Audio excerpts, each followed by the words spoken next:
Hey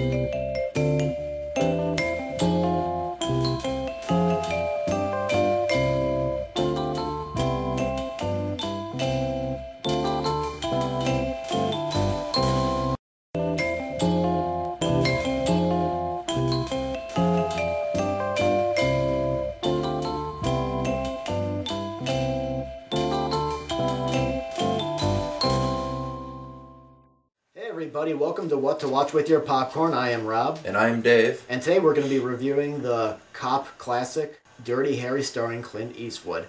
Dirty Harry Callahan, he's inspector for the San Francisco police. He hates everybody, he's sarcastic, and sometimes he does not see eye to eye with the police department. But one day there is a killer called Scorpio who has been killing people at random, and Callahan and his partner Gonzalez go on the case. But things really take a twist when the killer kidnaps a 14-year-old teen, and soon Callahan has to think about what he thinks is right, even though others are telling him that it's not. Okay, Dave.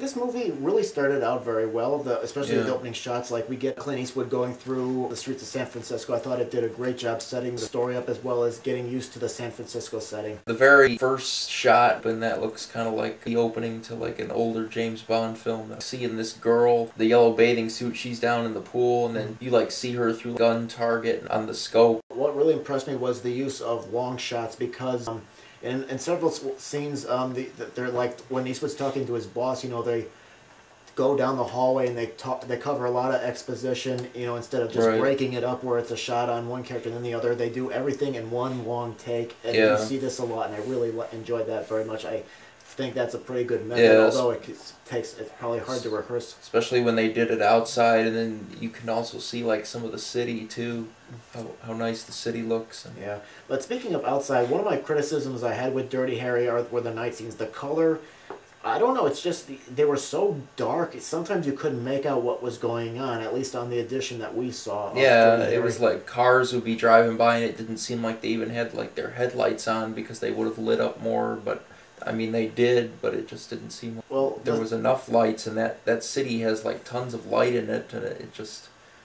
Yeah, but the scene that was really hard for me to watch was when Harry is in an alleyway. It was really, really hard to see. I don't know if...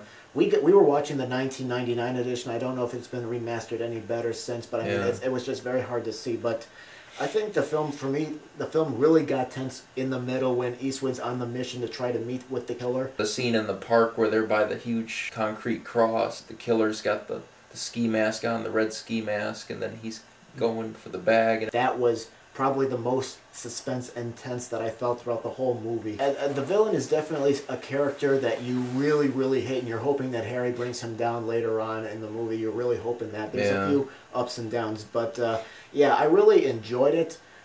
For me, I think there were a few slow spots, like at the beginning and at the end, but this was a really good movie. I definitely recommend this to Clint Eastwood fans, and you know, people that like movies from the 70s. You do feel like it's a 70s movies obviously from the way it looks, like people dressing in cars and stuff, but the music kind of puts you in the 70s mood as well. Yeah, I liked the music. That was interesting. Yeah, it was very good.